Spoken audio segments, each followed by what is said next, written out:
નમસ્કાર મિત્રો, ફરી એકવાર હાર્દિક સ્વાગત છે મિત્રો તમારું આ અમારા આજના નવા વિડીયોમાં.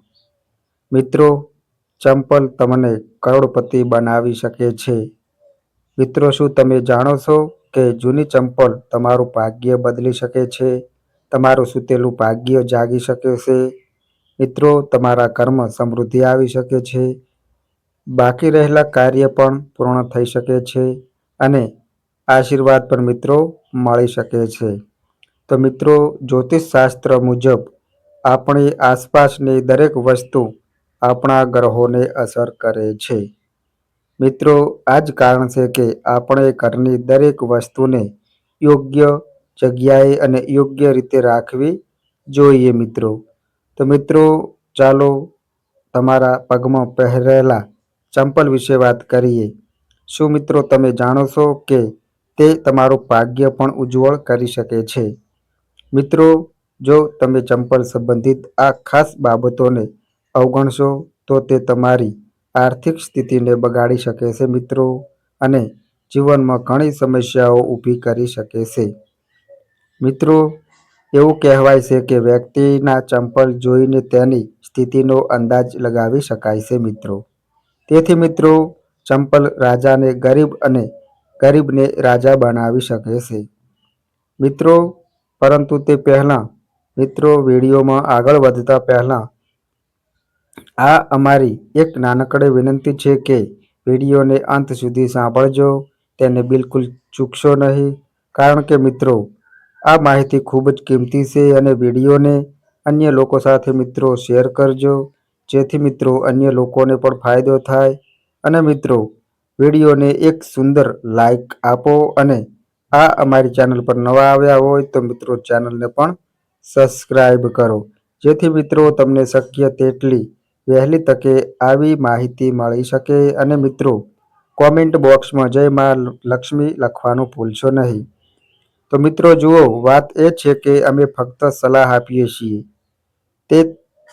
તે અમારું કામ છે. પણ મિત્રો, તમે માનો કે ના માનો તે તમારી ઈચ્છા છે. પણ મિત્રો, હું એક વાત ચોક્કસ કહીશ કે જો તમે માનો છો તો મિત્રો તમારી નૈયા પાર થઈ જશે મિત્રો. તો મિત્રો, આ વિડીયોને અંત સુધી સાંભળજો, પછી તમારે કોઈ પણ પ્રકારની સમસ્યાનો સામનો કરવો પડશે નહીં મિત્રો. બાકી તમારી ઈચ્છા છે. તો ચાલો મિત્રો, વિડીયોમાં આગળ જાણીએ તમારા ભાગ્યને બદલી શકે તેવા રહસ્યો વિશે. તો મિત્રો, ધ્યાનથી સાંભળજો. નંબર 1, મિત્રો, તમે જોયું હશે કે ઘણા ઘરોમાં જૂના તૂટેલા ચંપલ ઘણીવાર ખૂણામાં પડેલા જોવા મળે છે. લોકો વિચારે છે, હવે રાહ જુઓ, કામ ચાલી રહ્યું છે, આપણે તેને ક્યારે ઠીક કરીશું. પરંતુ શું તમે જાણો છો કે તૂટેલા ચંપલ ઘરની સુંદરતા બગાડે છે મિત્રો? પણ નકારાત્મક ઉર્જાને પણ આમંત્રણ આપે છે મિત્રો. તે અશાંતિ અને અવરોધોને પેદા કરી શકે છે. તેથી મિત્રો, જો તમારા કોઈ ચંપલ તૂટી જાય તો તેને તાત્કાલિક દૂર કરો. નાના નાના ફેરફારો પણ સુખ, શાંતિ અને સકારાત્મકતા માટે ખૂબ જ મહત્વપૂર્ણ છે મિત્રો. હવે નંબર મિત્રો 2, જો તમે ઈચ્છો છો કે તમારા નસીબનો દરવાજો હંમેશા ખુલ્લો રહે તો મિત્રો એક નાની પણ ખૂબ જ અસરકારક વાત યાદ રાખો. તમારા ઘરનો મુખ્ય દરવાજો હંમેશા સ્વસ્થ અને શુદ્ધ રાખો. મિત્રો, મુખ્ય દરવાજો ફક્ત ઈંટ અને લાકડાનો દરવાજો નથી. મિત્રો, તે સ્થાન છે જ્યાં દેવી લક્ષ્મી શુભ રીતે આવે છે. જો આ દરવાજા પર જૂતા અને ચંપલનો ઢગલો રહેશે તો મિત્રો તે માત્ર અરાજકતા જ નહીં, પરંતુ દેવી લક્ષ્મીને અસંતુષ્ટ પરત ફરવાનું કારણ પણ બની શકે છે. જો લક્ષ્મી પોતે ગુસ્સે થાય છે તો નાણાકીય સમસ્યાઓ અને દુઃખ વધી શકે છે મિત્રો. તેથી મુખ્ય દરવાજો સ્વસ્થ, સુગંધિત અને સકારાત્મક ઉર્જાથી ભરેલો રાખો મિત્રો. સમૃદ્ધિ અને શાંતિ પ્રવેશવા માટે દરવાજા પર એક સુંદર રંગોલી અથવા દીવો પ્રગટાવવો. યાદ રાખો મિત્રો, એક નાનો ફેરફાર પણ તમારા ભાગ્યમાં સુધારો કરી શકે છે. હવે નંબર મિત્રો 3, ઘરના ઉત્તર પૂર્વ ખૂણામાં ક્યારે ફળો ન રાખો. મિત્રો, આ દિશાને ભગવાનનું નિવાસ સ્થાન માનવામાં આવે છે અને ભગવાન આ દિશામાં રહે છે. જો મિત્રો તમે આ દિશામાં તમારા ચંપલ મૂકો છો તો દુર્ભાગ્ય તમારી પાછળ આવે છે અને ઘરમાં ગરીબી આવે છે મિત્રો. હવે મિત્રો નંબર 4, ઘણીવાર તમારા ચંપલ કાઢતી વખતે એક ચંપલ બીજાની ઉપર રહે છે. મિત્રો, આ રીતે ચંપલ છોડવાને ખૂબ જ અશુભ માનવામાં આવે છે.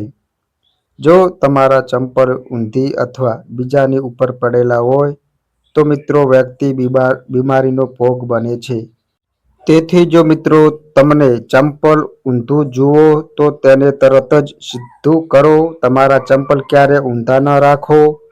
હવે મિત્રો નંબર 5, ચંપલ ક્યારેય ઘરના ઉંબરા પર ઊભા ન રાખવા જોઈએ. મિત્રો, ઘણા લોકો તેમના ચંપલ ઉંબરા ઉપર સૂકવવા માટે છોડી દે છે. આમ કરવાથી નકારાત્મક ઉર્જા ઉત્પન્ન થાય છે અને ઘરમાંથી આશીર્વાદ દૂર થાય છે. મિત્રો, એવું માનવામાં આવે છે કે આ રીતે ચંપલ મૂકવાથી ઘરની પવિત્રતામાં ખલેલ પહોંચે છે, પરંતુ દેવી દેવતાઓના આશીર્વાદ પણ દૂર થઈ શકે છે. મિત્રો, ઉંબરાને ઘરનો એક મહત્વપૂર્ણ પ્રવેશદ્વાર માનવામાં આવે છે મિત્રો, અને તેને સ્વસ્થ રાખવું મહત્વપૂર્ણ છે. જ્યારે આ જગ્યાએ ચંપલ કે જૂતા મૂકવામાં આવે છે ત્યારે તે માત્ર દ્રશ્ય સુંદરતાને જ અસર કરતું નથી મિત્રો, પણ ઘરમાં પ્રવેશતી સકારાત્મક ઉર્જાને પણ અવરોધ કરે છે. તે નકારાત્મક ઉર્જાના પ્રવાહને પણ અવરોધે છે. નકારાત્મક ઉર્જા ફક્ત આપણા માનસિક સ્વાસ્થ્યને જ નહીં પણ પરંતુ પરિવારના સભ્યો વચ્ચેના સંબંધોને પણ અસર કરી શકે છે મિત્રો. હવે નંબર મિત્રો 6, ખોરાક ફક્ત શરીરને ઉર્જા પૂરી પાડવાનું સાધન નથી, તે દેવી અન્નપૂર્ણાનો પ્રસાદ પણ છે મિત્રો, જેને પ્રેમ અને ભક્તિથી સ્વીકારવો જોઈએ. જૂતા અને ચંપલ પહેરીને ખાવું એ દેવી અન્નપૂર્ણાનું અપમાન કરવા સમાન છે. આમ કરવાથી તેમના આશીર્વાદ છીનવાઈ શકે છે અને તમારા જીવનમાં દુર્ભાગ્ય આવી શકે છે મિત્રો. તેવી જ રીતે જૂતા અને ચંપલ પહેરીને રસોડામાં પ્રવેશ કરવો પણ અત્યંત અશુભ માનવામાં આવે છે મિત્રો. રસોડું ફક્ત ખોરાક રાંધવાનું સ્થળ નથી, પરંતુ મિત્રો ઘરનું સૌથી પવિત્ર સ્થાન પણ છે, જ્યાંથી પરિવારના બધા સભ્યો પોષણ અને સકારાત્મક ઉર્જા મેળવે છે. ત્યાં અશુદ્ધિઓ સાથે પ્રવેશ કરવાથી દેવી અન્નપૂર્ણા ગુસ્સે થઈ શકે છે, પરંતુ તમારા ગ્રહો પર પણ નકારાત્મક અસર પડી શકે છે. આ જીવનમાં અવરોધો અને સંકટ વધારી શકે છે મિત્રો. તેથી મિત્રો, ભોજન કરતી વખતે અને રસોડામાં પ્રવેશતા પહેલા તમારા જૂતા અને ચંપલ કાઢી નાખો. શાસ્ત્રો અનુસાર માત્ર શુભ માનવામાં આવતું નથી, પરંતુ ઘરમાં શાંતિ, સમૃદ્ધિ અને સકારાત્મક ઉર્જા લાવવામાં પણ મદદ કરે છે મિત્રો. હવે નંબર મિત્રો 7, દરવાજા પર ચંપલ ઉતારવાથી ઘરમાં સમૃદ્ધિ આવતી નથી. કોઈને જૂતા કે ચંપલ ભેટમાં ન આપો. ફાટેલા કે તૂટેલા ચંપલ પહેરવા પણ અશુભ માનવામાં આવે છે. તે કમનસીબ લોકો માટે દુર્ભાગ્ય લાવે છે. તમારા જૂતા અને ચંપલ શક્ય તેટલા સ્વસ્થ રાખો અને હંમેશા ધોયા પછી પહેરો મિત્રો. ઘરની આસપાસ જૂતા અને ચંપલ વેરવિખેર ન છોડો. મિત્રો, જે ઘરમાં ચંપલ વેરવિખેર હોય ત્યાં શનિદેવનો અશુભ પ્રભાવ હોય છે મિત્રો. મિત્રો, નંબર 8 વિશે વાત કરીએ તો, જો તમે શનિદેવના આશીર્વાદ મેળવવા માંગતા હોવ તો મિત્રો કોઈ પણ શુભ પ્રસંગે માટે બહાર જતી વખતે અથવા ઘરની બહાર નીકળતી વખતે ફાટેલા જૂતા અથવા ચંપલ પહેરવાનું ટાળો, કારણ કે ફાટેલા જૂતા અને ચંપલ તમારા કામમાં અવરોધ લાવી શકે છે. એવું માનવામાં આવે છે કે ફાટેલા અથવા તૂટેલા જૂતા પહેરવા શનિદેવ માટે અપ્રિય છે અને તેમને નારાજ કરી શકે છે. તેથી મિત્રો, શુભ પ્રસંગે હંમેશા સારા અને યોગ્ય જૂતા અને ચંપલ પહેરવાની સલાહ આપવામાં આવે છે મિત્રો. શક્ય હોય તો સફર અને શુભ યાત્રા સુનિશ્ચિત કરવા માટે નવા અથવા સારી રીતે કનેક્શન જૂતા અને સંપલ પહેરો. તેવી જ રીતે જો તમે એવી જગ્યાએ જઈ રહ્યા છો જ્યાં તમારે સારા કપડાં પહેરવાની જરૂર હોય તો જૂતા અને ચંપલ તમારા પોશાકનો એક મહત્વપૂર્ણ ભાગ છે મિત્રો. હવે મિત્રો નંબર 9, શનિવાર શનિદેવની પૂજા કરવા અને તેના આશીર્વાદ મેળવવા માટે ખૂબ જ ખાસ દિવસ માનવામાં આવે છે. આ દિવસે કરવામાં આવતા શુભ કાર્ય વ્યક્તિના જીવનમાં સકારાત્મક પરિવર્તન લાવે છે મિત્રો. ખાસ કરીને જો તમે શનિવારે જૂતા અને ચપ્પલનું દાન કરો છો તો તે શનિદેવને પ્રસન્ન કરવાનો શ્રેષ્ઠ માર્ગ માનવામાં આવે છે. જૂતા અને ચંપલનું દાન કરવાથી માત્ર શનિદેવના આશીર્વાદ નથી મળતા, પરંતુ તમારા નવા ગ્રહોનું સંતુલન પણ થાય છે.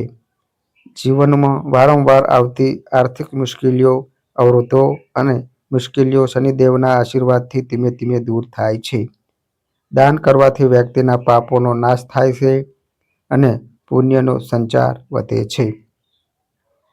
તે માત્ર ભૌતિક જીવનમાં સમૃદ્ધિ લાવે છે જ નહીં, પરંતુ આધ્યાત્મિક શક્તિ અને સંતોષની ભાવના પણ પ્રદાન કરે છે.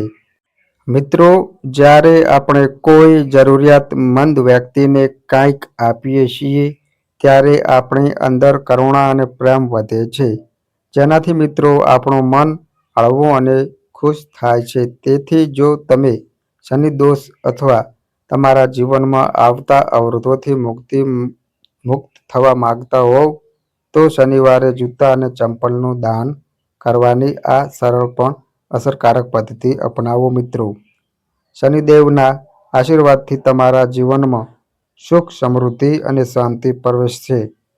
હવે મિત્રો નંબર 10, ઘરમાં જૂના જૂતા અને ચંપલ રાખવાથી નકારાત્મક ઉર્જા ઉત્પન્ન થાય છે મિત્રો, આના કારણે તમારા ઘરમાં ઓછામાં ઓછો એક વ્યક્તિ બીમાર રહે છે અને ગરીબી પણ છોડવાનો ઇનકાર કરે છે. તેથી મિત્રો, ઘરમાં બિલકુલ ઉપયોગ ન હોય તેવા જૂતા અને ચંપલ ન રાખો. આનાથી તમારા ઘરમાં વાસ્તુ દોષ પણ ઉત્પન્ન થાય છે. આવા ચંપલ ઘરની બહાર ફેંકી દો અથવા કોઈ ગરીબ વ્યક્તિને દાન કરો મિત્રો.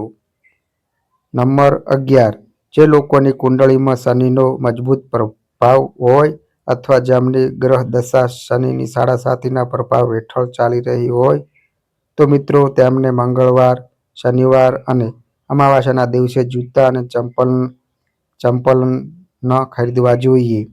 અમાવાસ્યાના દિવસે પણ જૂતા અને ચંપલ ન ખરીદો. આનાથી તમારા જીવનમાં એક પછી એક મુશ્કેલીઓ આવે છે. હવે મિત્રો નંબર 12, ક્યારેય કોઈ બીજા વ્યક્તિના ચંપલ ન પહેરો. તમે તમારા પરિવારના સભ્યોના ચંપલનો ઉપયોગ કરી શકો છો, પરંતુ મિત્રો કોઈ બહારના વ્યક્તિના ચંપલ ન પહેરો. આમ કરવાથી તે વ્યક્તિનું દુર્ભાગ્ય તમારા પર આવી શકે છે. તેના જીવનનો સંઘર્ષ પણ તમારો ભાગ બની શકે છે. હવે મિત્રો નંબર 13, શનિદેવને પ્રસન્ન કરવા અને તેમના આશીર્વાદ મેળવવા માટે તમે એક સરળ ઉપાય અજમાવી શકો છો મિત્રો. કાળા જૂતા પહેરો અને હનુમાન મંદિરમાં જાઓ. તેમને મંદિરની બહાર કાઢી નાખો. ભગવાન હનુમાનને નમસ્કાર કરો મિત્રો અને ઘરે ઉઘાડા પગે પાછા ફરતા પહેલા તેમને ત્યાં છોડી દો. તે જૂતા કોઈ જરૂરિયાતમંદ વ્યક્તિને આપવામાં આવશે. શનિદેવ અને બજરંગબલી પ્રસન્ન થશે અને તમારા જીવનમાંથી બધી મુશ્કેલીઓ દૂર કરશે મિત્રો. આ ઉપાય તમારા ઘરમાં શનિદેવના આશીર્વાદ લાવે છે અને સુખ અને સમૃદ્ધિ હંમેશા પ્રદાન કરે છે મિત્રો. તો મિત્રો, આ અમારી માહિતી ગમી હોય તો વિડીયોને લાઈક કરો, શેર કરો અને મિત્રો આ અમારી ચેનલ પર નવા આવ્યા હોય તો મિત્રો ચેનલને સબસ્ક્રાઈબ કરો. તો બસ મિત્રો આજે આટલું. ફરી મળીએ એક નવા વિડીયો સાથે. ત્યાં સુધી બધાય મિત્રોને હર હર મહાદેવ.